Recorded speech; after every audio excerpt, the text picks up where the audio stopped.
Bienvenue sur Africa 24. Merci de nous retrouver dans cette édition spéciale de l'Africa Newsroom, enregistrée au stade d'Angongé à Libreville dans le cadre du dialogue national inclusif. Au Gabon, près de 34% de la population n'a pas officiellement un accès à l'emploi. La question de l'emploi des Gabonais a fait l'objet de toute une sous-commission au dialogue national inclusif. Comment garantir un emploi décent à tous les Gabonais, surtout les jeunes qui constituent plus de la moitié de la population? Quel mécanisme à mettre en œuvre? Pour répondre à ces questions, nous avons l'honneur de recevoir sur ce plateau 3 membres de cette sous-commission de l'emploi au dialogue national inclusif. J'ai à ma droite M. Dinzambou Joël Patrick, vous êtes enseignant-chercheur, membre d'une organisation non gouvernementale qui s'appelle COPIL Citoyen, dont vous êtes le coordonnateur général, et vous enseignez à l'Institut des technologies d'Owendo. Et je souligne que vous avez été le président de la sous-commission emploi au dialogue national inclusif. Bienvenue sur notre plateau. Merci. J'ai à ma gauche Madame Onanga Ibondo Olga. Vous êtes sociologue de formation, inspecteur général adjoint au ministère du Tourisme, et nous soulignons que vous avez été la modératrice de l'atelier numéro 2 consacré aux questions de l'emploi dans cette commission. Bienvenue sur notre plateau, Madame Merci. Olga. Enfin, nous sommes en compagnie de M. Luc Ondia-Souna.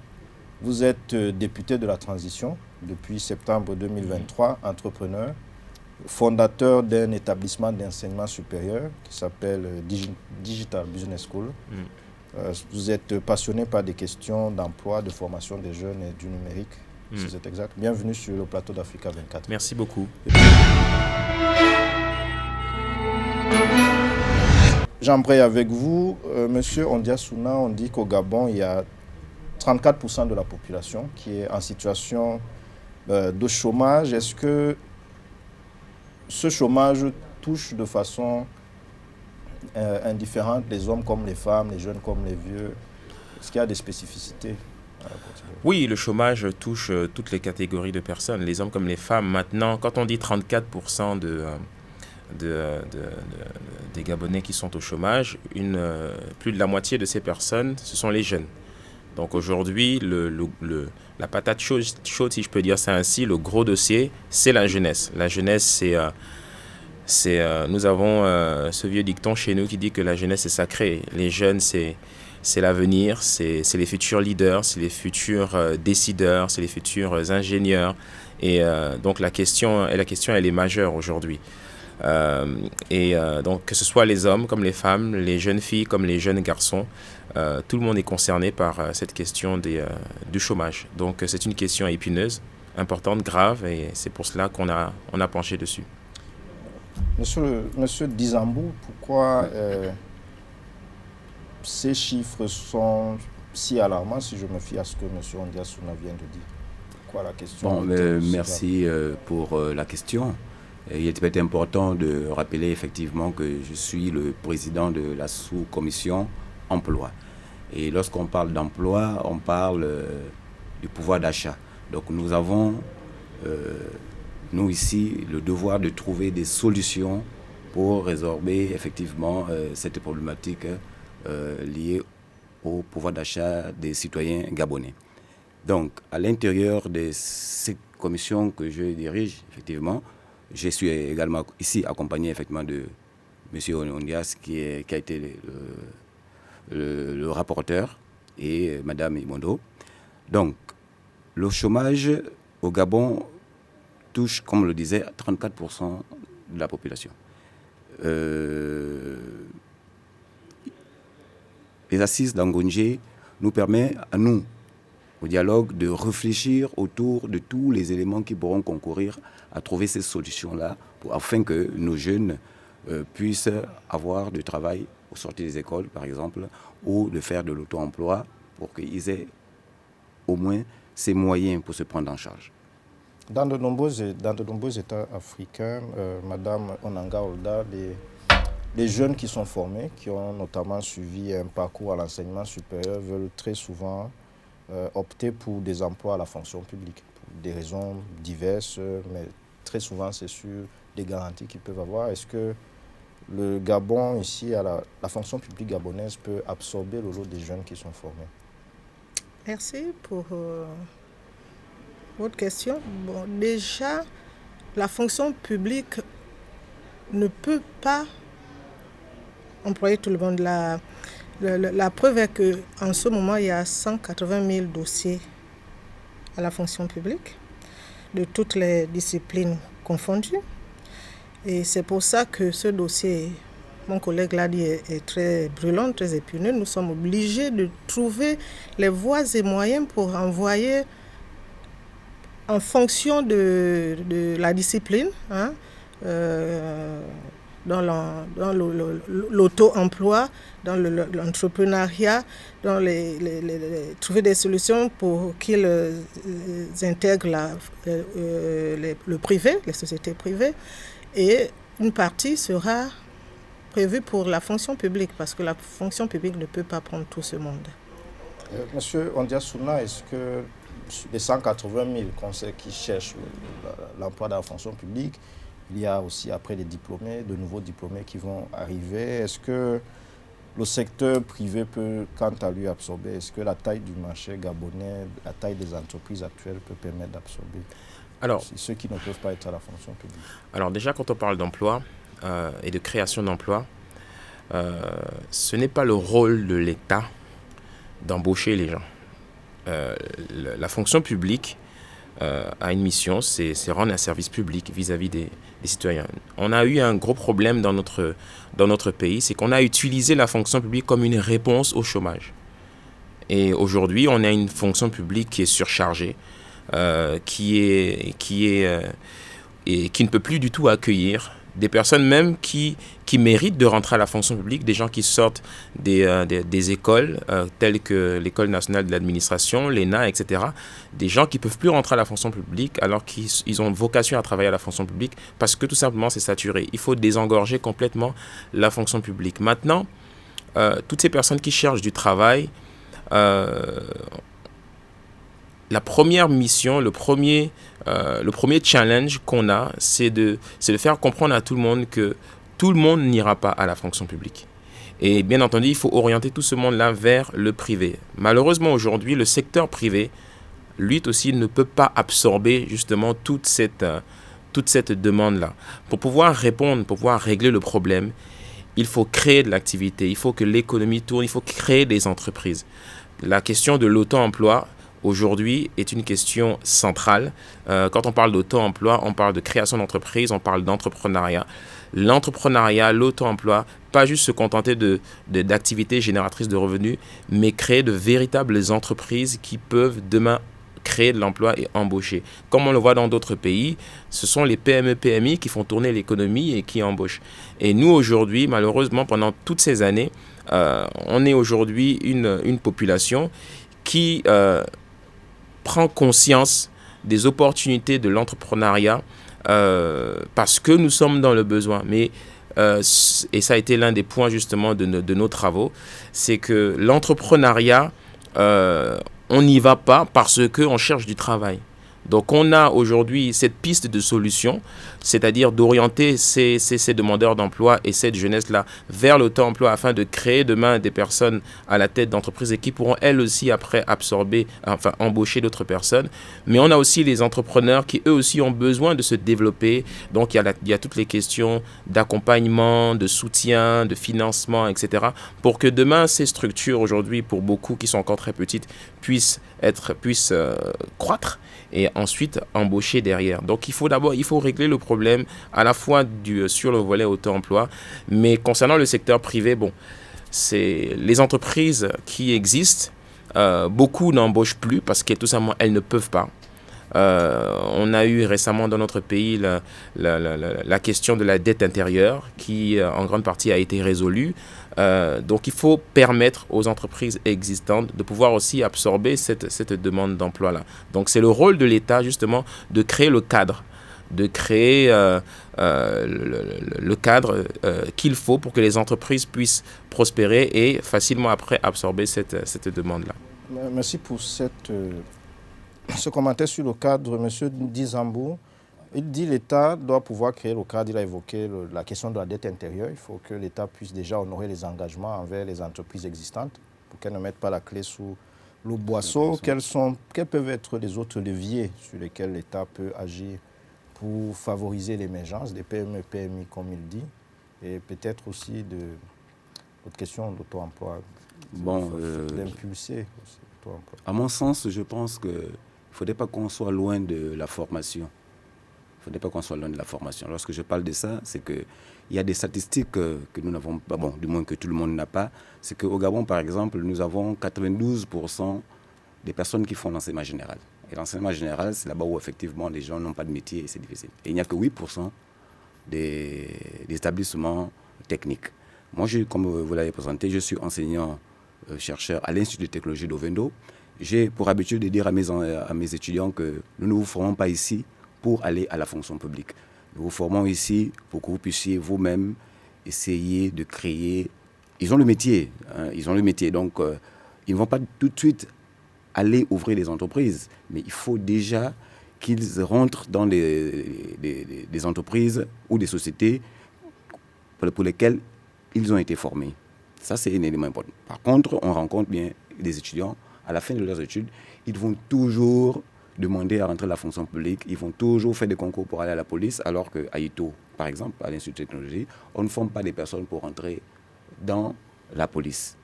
Maintenant, pour ce qui concerne l'État, je pense quand même que les banques peuvent accompagner effectivement pour que ces jeunes-là qui sortent des établissements techniques, qui veulent créer leur petite entreprise ou qui veulent se mettre à leur propre compte, il faudrait qu'on trouve des mécanismes également pour pouvoir alléger et pour enfin que ces jeunes-là puissent se prendre en charge eux-mêmes. Madame Onanga, il a dit au Gabon, 92% c'est l'enseignement général, 8% d'enseignement technique. En une minute, est-ce qu'on peut dire que l'État, à ce jour, a failli dans la formation? C'est d'ailleurs le constat de contributions des concitoyens qui dit que le chômage est important au Gabon du fait du manque d'une réelle politique de l'emploi. Donc, comme disait le président de la sous-commission, on doit commencer par la formation et ne plus former pour former. L'économie a besoin d'informaticiens. On forme les informaticiens. L'économie a besoin des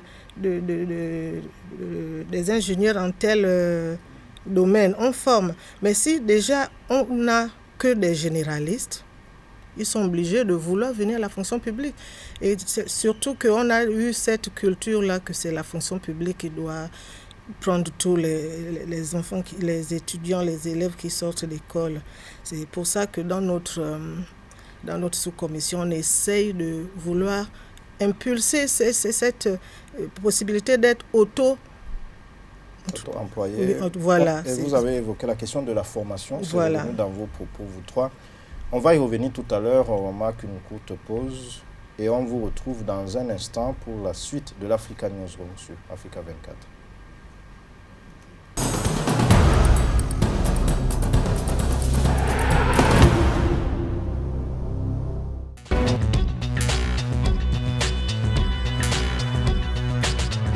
J'aimerais dire ceci, que l'État crée des secteurs assez ouverts pour déjà accueillir un bon nombre de Gabonais. Et ça permettra déjà de réduire un grand taux de chômage dans le pays et aussi créer des activités, n'est-ce pas, qui vont permettre à la jeunesse de s'épanouir. Parce que quelqu'un ne peut pas faire une activité où il n'est pas épanoui. Tout ça parce que, bon, aujourd'hui, nous voyons certains jeunes Gabonais qui sont obligés de se lancer dans certaines activités parce qu'ils sont comme obligés. Alors que s'il y a des créations d'activités, s'il y a créativité, s'il y a innovation au sein du gouvernement, je crois que beaucoup de choses vont se passer et le chômage va considérablement baisser. Pour qu'il y ait plus d'emplois au Gabon, il faut que l'État puisse mettre des mécanismes en sorte que les Gabonais puissent être allégés de certaines taxes pour créer eux-mêmes leur propre emploi. Mais si on attend tous de l'État, on ne va pas tous travailler. Mais or que si nous tous, nous sommes des entrepreneurs, facilement on peut amener d'autres personnes à travailler. Au moins ça va enlever le chômage à l'État. Et moi ça va enlever une grosse épine je crois, au niveau du pays de l'État. Donc, que l'État aide les Gabonais avec des microfinances à financer des petits projets à gauche, à droite, afin que nous soyons tous indépendants et non qu'on dépende de l'État. Le chômage des jeunes au Gabon est vraiment élevé. Ça dépasse vraiment la moyenne.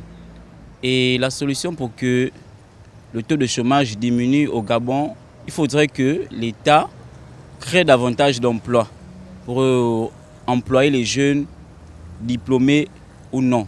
Parce qu'on remarque que tout le monde veut aller à la fonction publique. Alors qu'il y a d'autres branches, il y a d'autres perspectives pour employer les jeunes Gabonais. Donc il faudrait aussi que les partenaires privés de l'État se servent du partenariat qu'ils ont avec l'État pour employer les jeunes Gabonais. Et avec ça, on peut être sûr à 80% que le taux de chômage va diminuer au Gabon. Retour sur ce plateau d'Africa 24 pour l'Africa Newsroom, édition spéciale enregistrée à Libreville, au dialogue national inclusif et consacré aux questions d'emploi. Dans le cadre de cette deuxième partie, nous nous intéressons à la question de l'adéquation formation-emploi. Nous allons aller avec vous, M. Ondiassouna. Vous-même, vous avez fondé un établissement d'enseignement supérieur. Dites-nous déjà les formations qui y sont dispensées. Est-ce qu'elles sont en adéquation avec la question de la formation-emploi? Alors, je suis le fondateur et le promoteur d'un établissement d'enseignement supérieur qui se nomme Digital Business School. C'est un établissement qu'on a créé avec d'autres personnes, justement dans le but de répondre à la demande des entreprises sur la question du numérique. Les entreprises aujourd'hui ont besoin de profils tels que des développeurs, des designers, des personnes spécialisées dans le marketing digital. Ce sont des gros besoins qui sont de plus en plus importants pour les entreprises qui ont besoin à la fois de communiquer, mais aussi à la fois de pouvoir utiliser des solutions numériques parce que le monde devient de plus en plus numérique et connecté.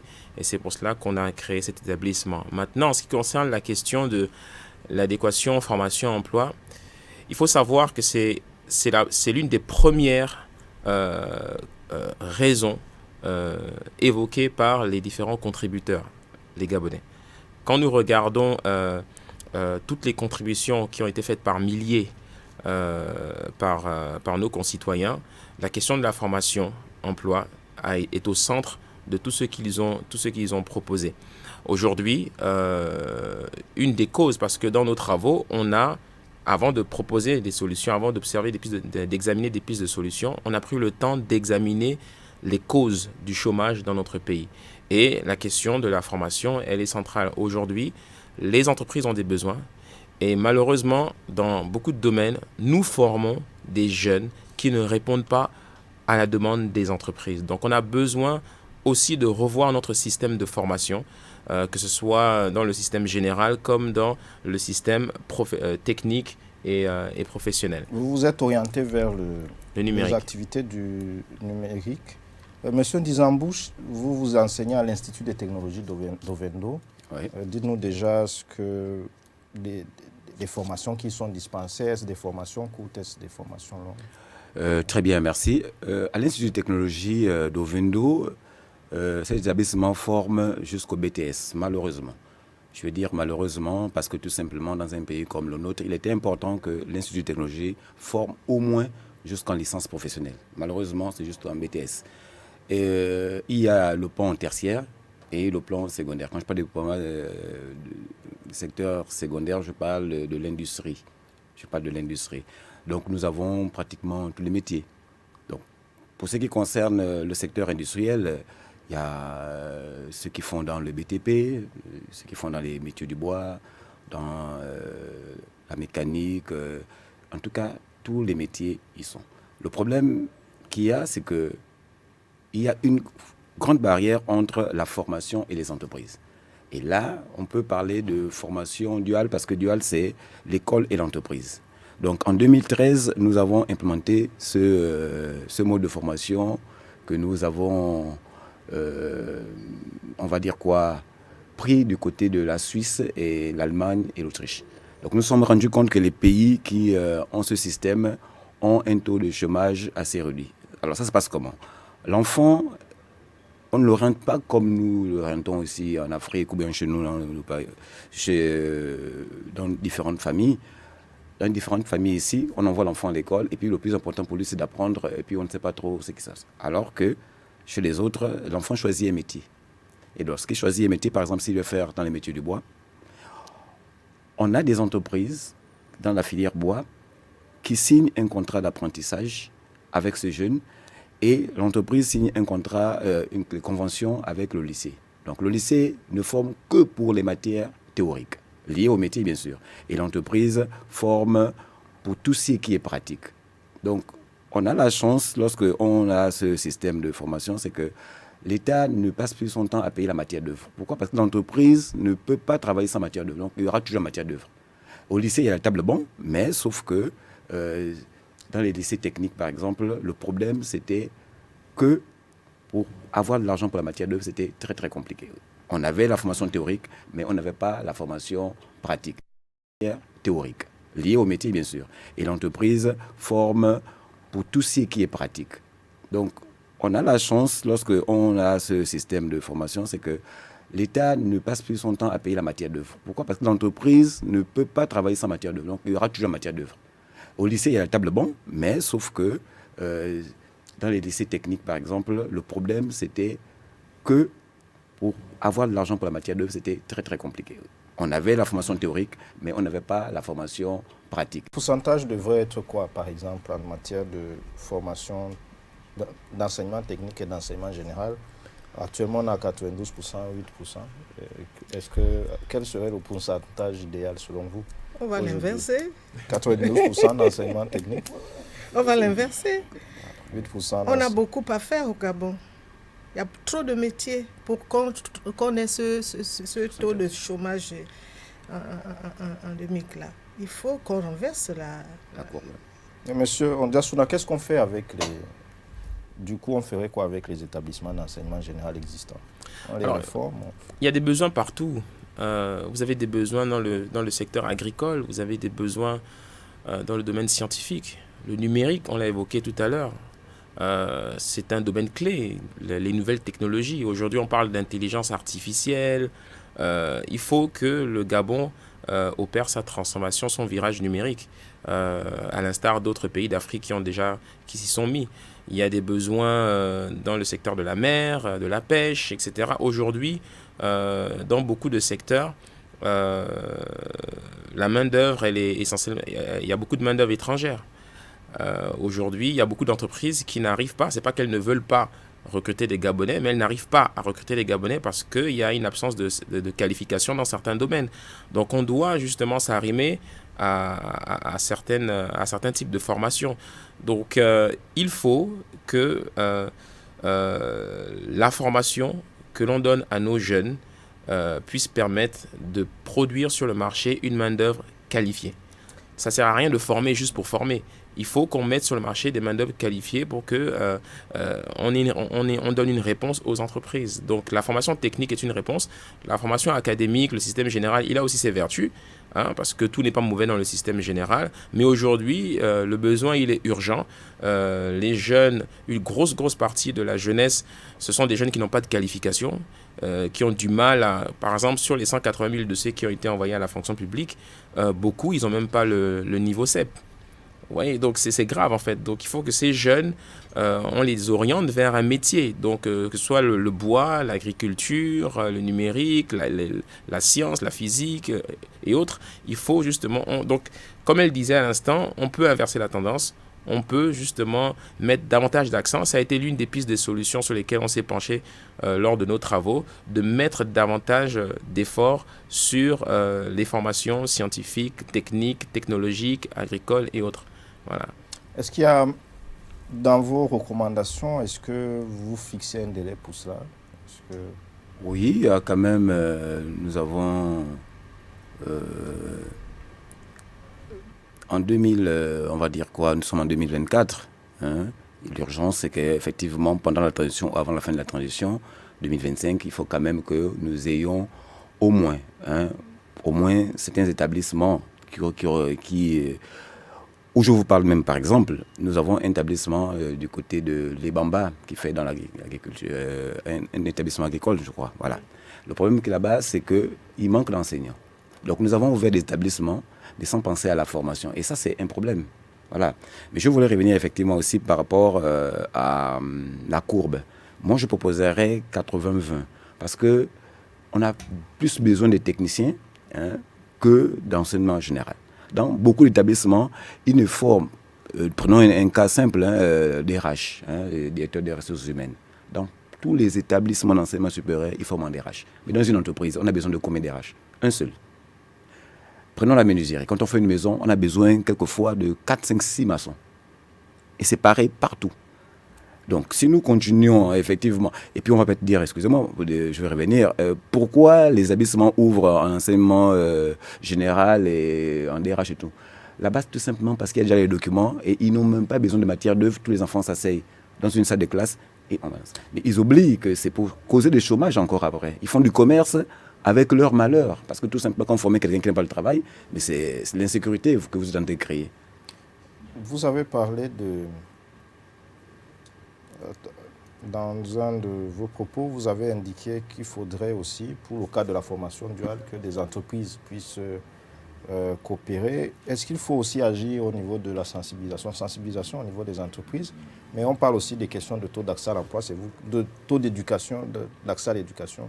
Ici au Gabon, il y a de nombreux jeunes qui cherchent le travail, qui n'ont même pas le CEP ou qui n'ont pas fait le second cycle de l'enseignement secondaire. Est-ce qu'il y a aussi une sensibilisation à faire au niveau des parents?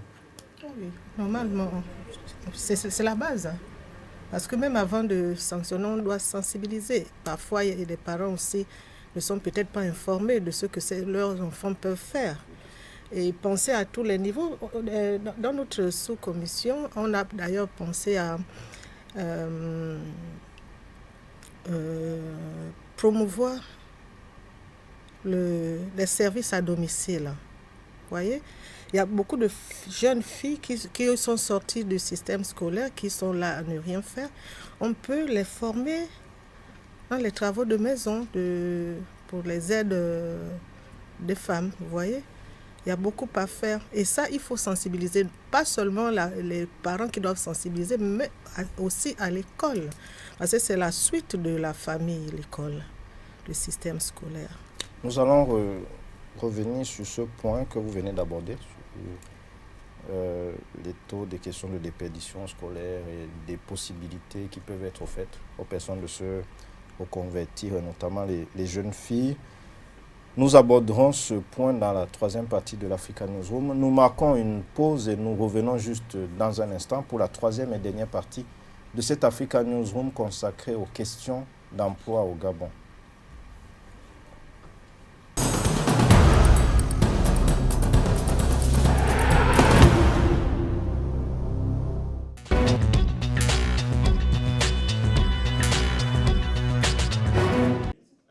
Avec ses 183 membres, la commission économique compte 4 sous-commissions, à savoir l'agriculture et environnement, économie-finance, équipement infrastructure, TP et emploi. Dans la sous-commission emploi, les membres se sont attardés sur les causes de la crise de l'emploi au Gabon et les moyens de promouvoir la culture entrepreneuriale. Selon les experts de cette sous-commission, un plan d'urgence doit être mis en place dans les 5 prochaines années afin de pallier le problème de sous-emploi. L'accent est surtout mis sur la nationalisation de l'emploi, c'est-à-dire la préférence nationale. Il faut trancher dans le vif, nous nous réapproprions notre pays. Il faudrait que dans les jours qui viennent, et c'est la vision que tout le monde a ici, dans les jours à venir, il faudrait que le Gabon retrouve sa dignité à travers l'emploi. Parce que ça, c'est le nœud gordien, c'est l'épine dorsale de c'est la colonne vertébrale, je veux dire, même de cet atelier. Selon les données de la Banque mondiale, en 2023, le taux de chômage au Gabon était évalué à environ 21,5%. D'autres sources institutionnelles indiquent que le taux de chômage toucherait officiellement environ 25% de la population globale de ce pays d'Afrique centrale, qui compte 2,3 millions d'habitants. 54% de cette population a moins de 25 ans. Nous examinons tous les pans de l'employabilité, tous les pans qui ont fait en sorte qu'aujourd'hui, il y a un déficit en matière d'emploi. Donc nous avons élaboré une projection qui nous permette sur le moyen terme, c'est-à-dire que même dans l'immédiateté, c'est-à-dire le plan d'urgence, pour que le Gabonais, au sortir d'ici, il ait l'emploi. Dans la sous-commission économie et finances, les membres se sont attardés sur la réappropriation de l'économie par les nationaux. Ce travail passerait par la mise en place de politiques promouvant les initiatives des nationaux dans le domaine agricole, commercial, entre autres. À travers cette réappropriation, on vise le patriotisme économique dans le secteur productif, c'est-à-dire faire en sorte que les nationaux puissent créer par exemple des entreprises minières qui vont exploiter le minerai local. Les nationaux puissent s'approprier la filière bois en mettant en place des industries dans ce domaine-là. Selon le programme du dialogue national inclusif, les travaux des sous-commissions s'achèvent ce 18 avril 2024 pour donner place aux travaux de synthèse et production du rapport final.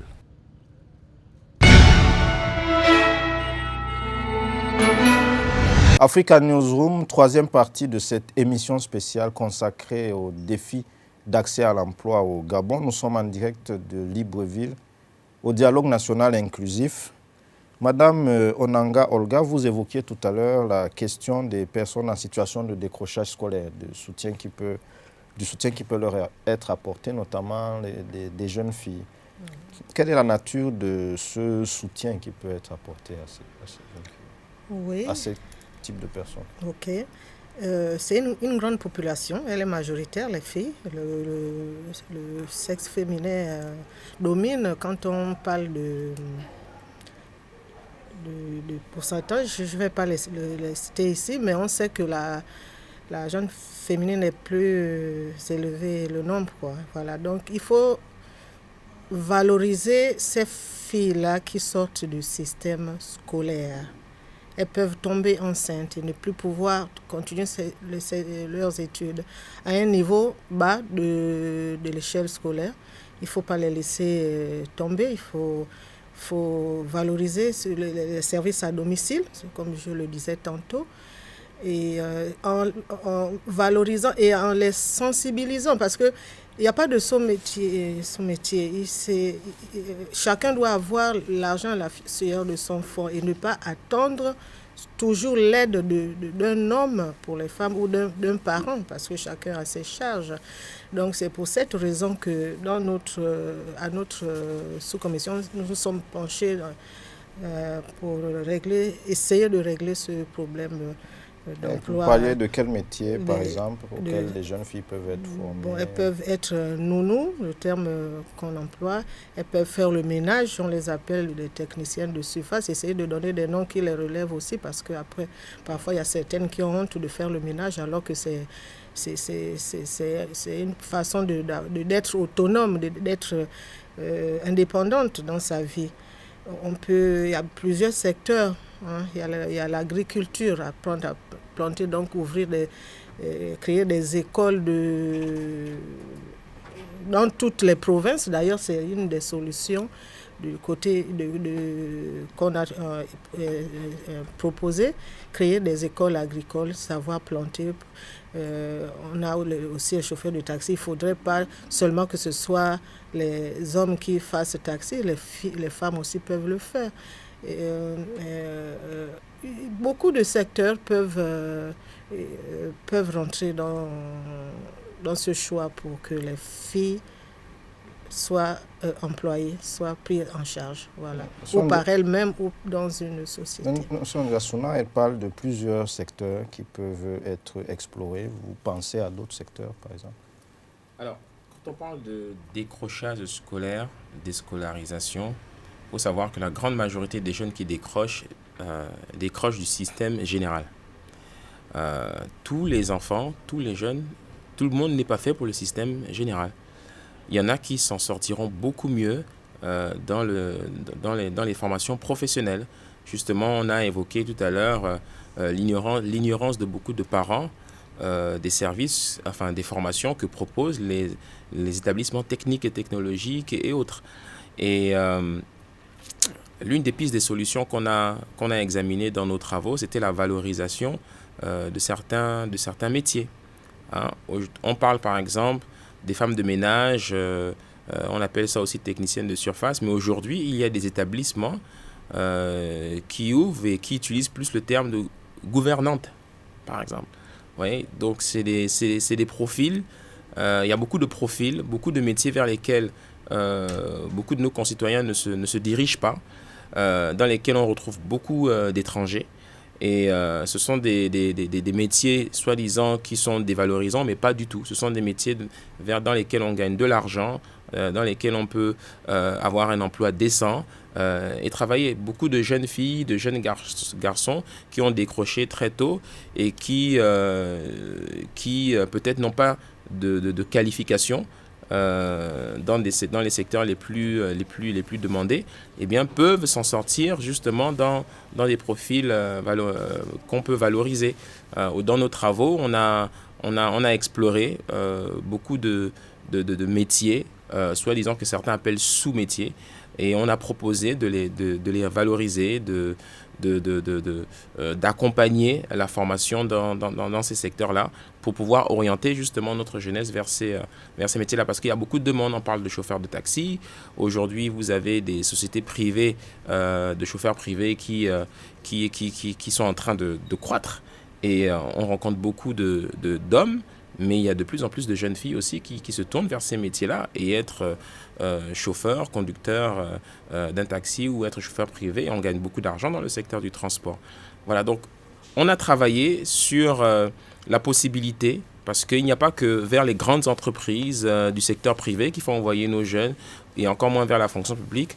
On a proposé, que ce soit par le biais de l'auto-emploi ou bien par le biais de formations professionnelles qui peuvent envoyer nos jeunes dans des structures peut-être beaucoup plus petites, mais on a travaillé sur des pistes de solutions de certains types de profils de métiers qu'il faudrait peut-être valoriser et mieux accompagner. Voilà, donc il y a eu un gros travail là-dessus, il y a eu des propositions très très intéressantes, et ça fera partie de nos conclusions. Monsieur Ndizambou, est-ce que vous souhaitez compléter l'esquisse de solution qu'il a commencé à présenter? Oui, mais avant de développer ce qu'il a proposé, je voudrais revenir sur un nom. Toutes les personnes pensent que l'école, c'est forcément un bâtiment. Il faudrait que les gens apprennent à comprendre que l'école n'est rien d'autre que écouter. Quand vous avez bien écouté, vous comprenez. On apprend aussi en observant. Lire et écrire. Je me rappelle que lorsque nous étions dans notre village, pour apprendre à faire les pièges, il fallait observer. Donc on n'est pas forcément obligé d'aller dans une salle de classe pour aller apprendre un métier. Donc il faut déjà qu'on arrive à changer ça. C'est pour dire qu'une fille qui n'a pas eu la possibilité de faire des hautes études, ou bien qui s'est arrêtée, je ne sais pas, au CP2, elle peut apprendre en regardant comment on fait quelque chose. Et ça, c'est un élément assez important. On apprend aussi en observant. Donc, si je dis ça, c'est parce que lorsque nous regardons certains pays où les enfants sont pratiques, ben, ils ne vont pas forcément apprendre ce métier dans un centre ou à l'école.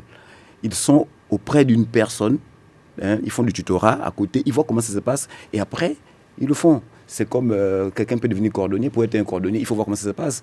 C'est comme un boulanger. Pour devenir boulanger, vous êtes à la boulangerie, vous faites tout le temps au fur et à mesure, vous devenez boulanger.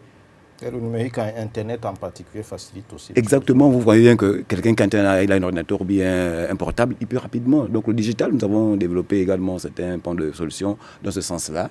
Donc je pense qu'après ce dialogue-là, avec nos conclusions, pour ne pas voir le travail, il faut vraiment que vous ne vouliez pas travailler.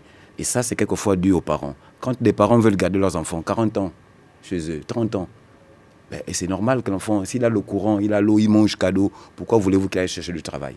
Il faudrait qu'on arrive à déjà comprendre que quand vous avez votre enfant, vous lui préparez déjà pour qu'il comprenne déjà qu'à 20 ans, eh ben, écoute, c'est sûr qu'il faut que tu commences déjà à préparer ta famille. Et là, il est obligé d'apprendre un métier, il est obligé de faire quelque chose pour pouvoir se prendre en charge. Nous avons également pensé qu'il était important que nous puissions demander à l'État, de sorte qu'un Gabonais, un enfant, dès qu'il a 18 ans, qu'il apprenne à conduire.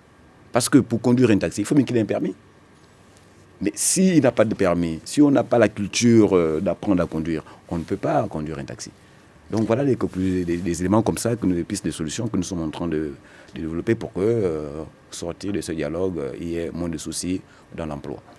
Madame Onangol, Olga, est-ce qu'il y a un problème gabonais en matière d'emploi ou de type d'emploi. On a dit qu'il y a de nombreux secteurs ici, de pans de la vie gabonaise, qui sont occupés par des étrangers. Mais déjà, pourquoi cette situation, pourquoi il y a des boulots que les Gabonais ne veulent pas occuper, ne veulent pas faire? Oui, c'est un problème de culture. Vous allez me permettre de revenir sur les emplois. Il y a les métiers de la bouche aussi, les métiers de la couture, qui sont aussi entre les mains des étrangers qui viennent nous apporter leur savoir-faire. Voilà, leur savoir-faire. Mais qu'est-ce que je peux dire? C'est culturel aussi. C'est culturel. Je vous jure quand on grandit, tout le monde veut aller à la fonction publique. Donc il faut qu'on renverse cette tendance-là. Parce que la fonction publique, comme disait mon collègue commissaire, ne peut pas tout prendre et ne peut pas prendre tous les niveaux aussi. Chacun doit pouvoir faire quelque chose avec ses mains. Tant qu'on a des mains, une tête, on doit pouvoir faire quelque chose, comme le disait le président de la sous-commission. On n'apprend pas tout à l'école. Ça peut se passer à la maison. Dans les pays de l'Ouest, il y a souvent les apprentis. Là. Vous êtes là, vous apprenez. Les jeunes doivent le faire. Et enlever cette idée d'aller travailler dans les bureaux. Parfois, quand vous êtes hors bureau, vous gagnez mieux votre vie qu'être fonctionnaire. Est-ce que M. Andiassouna, je prolonge avec vous, est-ce que vous, quand vous en parlez de ces questions et des défis, vous êtes optimiste ou vous dites que le chemin est encore vraiment long? Non, il faut choisir, et c'est un peu l'esprit de ce dialogue qu'on véhicule, malgré le pessimisme de certains. Il faut choisir de regarder le verre à moitié plein et non à moitié vide. On veut orienter nos enfants vers certains types de métiers, certains types de formations. En face, on n'a pas assez d'entreprises pour absorber tout ça. L'une des pistes des solutions qu'on a évoquées, c'était d'élargir la formation à la gestion de l'entreprise. Parce que beaucoup qui sortent de là peuvent créer leur propre entreprise. Si l'État aussi, bien entendu, y met du sien pour pouvoir accompagner justement cette stratégie-là. Il est clair, je pense qu'on n'a pas besoin d'épiloguer là-dessus encore longtemps. Les Gabonais ont compris que la fonction publique, c'est bon, on va arrêter. L'État-providence, on va arrêter. Il va falloir qu'on trouve le moyen de prendre nos concitoyens et particulièrement notre jeunesse pour les diriger vers des formations qui, oui, répondent aux besoins réels de l'économie, mais beaucoup peuvent s'auto-employer, peuvent créer. Quand nous regardons nos frères étrangers, les Maliens, les Burkinabés, les Sénégalais, elle a parlé à l'instant du domaine de la couture. Vous avez des pans, par exemple, quand vous arrivez au marché, au carrefour Léamba, ou bien du côté de Angonje, chez moi, vous voyez des magasins en pléthore de couturiers. Ce sont essentiellement des étrangers. Et ils sont pleins. Ils font de l'argent. Les épiceries, les cordonneries. Il y a beaucoup de métiers vers lesquels les Gabonais, culturellement parlant, ne se sont pas dirigés parce que ce sont des choses qui sont réservées uniquement aux étrangers. Nous, on veut porter le costume, etc. Donc, le paradigme est en train de changer. Et le discours que nous avons aujourd'hui, c'est que on peut s'en sortir et très bien s'en sortir en se dirigeant vers ces métiers-là. Heureusement qu'il y a de plus en plus de Gabonais qui prennent conscience de cela. Il y a des gens, des frères, des confrères, des concitoyens qui se lancent de plus en plus dans ces domaines-là. Il y a des facteurs bloquants, oui, en termes de développement et de croissance, mais aujourd'hui, dans la formation professionnelle de nos jeunes et même pour ceux qui veulent se reconvertir, il y en a même qui veulent sortir de la fonction publique pour pouvoir créer leur propre activité et de plus en plus de gens se dirigent vers des solutions qu'on ne pouvait pas encore évoquer il y a 10, 15, 20 ans. Monsieur Ndizambou, Joël Patrick, aussi optimiste? Ah ben, très très optimiste, hein. Très très très optimiste. Je voudrais échanger avec vous ici sur une expérience. 30 secondes. Donc, nous avons tué le sens du commerce en interdisant nos enfants. Lorsque j'étais à l'école primaire, pour donner cette culture, nous vendions ce qu'on appelle des toffets, des beignets et tout le reste. Cela, on l'a interdit. comprenez bien qu'il est difficile qu'on puisse gérer une épicerie lorsqu'on n'a pas cette culture du commerce. Tout à fait. Madame Olga, aussi optimiste. Comme une maman qui met au monde ses enfants et qui pense, qui croit à leur avenir. Depuis le 30 août, nous rêvons tous d'un Gabon meilleur, d'un Gabon avec des Gabonais qui ont chacun un emploi et c'est possible. Et ce dialogue national inclusif organisé par le CTRI, une grande opportunité. Vous pensez qu'il y a une vraie volonté politique de changer? Ah oui.